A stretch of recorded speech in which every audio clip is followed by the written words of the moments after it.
Pour la première fois en Martinique, si vous avez vu ça et entendu ça, c'est que tout simplement, il arrivait. Oui, le monocoque Linked Art.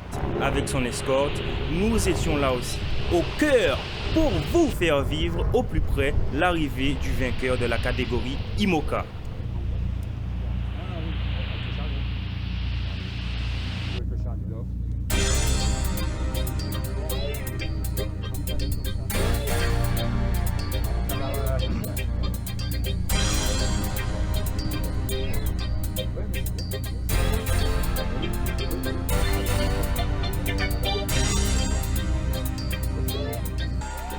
Alors que les podiums des Ultimes et Ocean 50 sont maintenant complets, la team Linked Art est la première des monocoques en classe IMOCA à faire son arrivée au diamant, puis au Malécon de Fort-de-France. Et ce, avec une belle avance sur son concurrent de la team Apivia.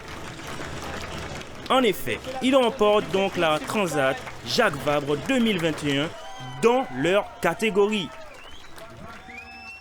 Les équipiers Thomas Ruyant et Morgan Lagravière qui, avec un parcours en 18 jours, 1 heure, 28 minutes et 10 secondes, accostent à Fort-de-France. Beaucoup de bonheur partagé surtout. On a pris beaucoup de plaisir sur l'eau évidemment avec Morgan et c'est une sacrée expérience sportive et c'est des moments qui sont rares dans une carrière de sportif, des victoires comme celle-là.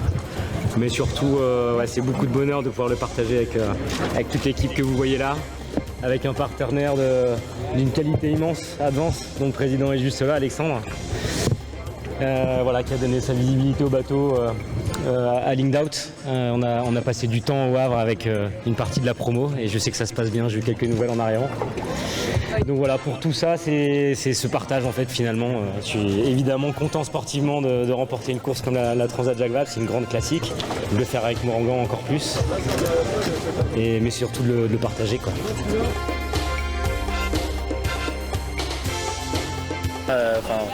C'est quand même des tueurs qui sont derrière nous, ça faut. Apivia, ils ont quand même dominé toute la saison, deux excellents marins à bord. Charal, on les connaît, c'est une réussite incroyable pour nous de pouvoir finir devant ces deux bateaux. C'est génial, ça c'est clair. À quel moment vous savez gagner? Maintenant. Au dernier moment, on y a pensé, l'idée nous a traversé l'esprit, mais tant que la ligne n'est pas franchie, il peut tout se passer. C'est des bateaux qui sont globalement fragiles, donc tu peux avoir une avarie technique, tu peux prendre un DCP, il peut se passer tellement de choses sur la route que tant que la ligne d'arrivée n'est pas franchie, il y avait des grains, on aurait pu se faire piéger effectivement dans des grains aussi. Donc on a vraiment été dans cet état d'esprit. Ce qui nous a stressé en partie les derniers jours, c'est qu'on savait très bien que tant qu'on n'avait pas franchi cette ligne, ça n'avait rien de lever les bras. Merci.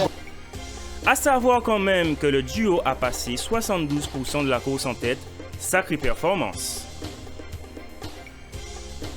Fatigués, après une belle et longue aventure, les champions n'ont pas caché leur fatigue, mais c'est avec le sourire et des contractions qu'ils ont pu se prêter au jeu de la traditionnelle conférence de presse.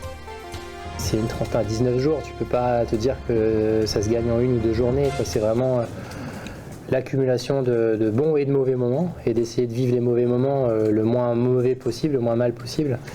L'élastique s'est tendu, s'est détendu, alors c'est vrai qu'on a été leader assez souvent je pense statistiquement sur la course, mais il y a des moments on avait une vingtaine de milles d'avance, voire peut-être même moins des fois, et pour autant on a su rester mobilisé, on a su rester vraiment dans une dynamique positive pour retendre cet élastique là, et je pense que c'est plus dans ces moments où on se sentait en difficulté, qu'on a gardé la tête haute, on a gardé vraiment notre concentration et notre motivation, qu'on a fait la différence, là où on aurait pu craquer je pense à différentes reprises.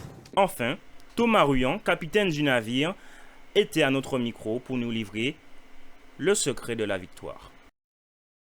On ne sait jamais ce qui va se passer sur une course comme celle-là. Il peut se passer plein de choses. Après, c'est l'expérience. C'est les années en mer, c'est les transats précédentes. C'est un ensemble de choses qui font qu'on est prêt ou pas à affronter les différentes choses qu'on rencontrera sur le chemin, tout simplement. Donc, c'est d'être adaptable. Et c'est de faire moins de mauvais choix que les autres. ça qui vous a fait gagner? Je pense, ouais. C'est tout ça, c'est une complémentarité avec Morgan. Voilà, c'est aussi on voit souvent la partie visible qui est du départ à l'arrivée d'une course comme ça mais une course comme ça, ça fait 3-4 ans qu'on les prépare avec d'autres courses évidemment, mais c'est le fruit de plusieurs années de travail de toute une équipe.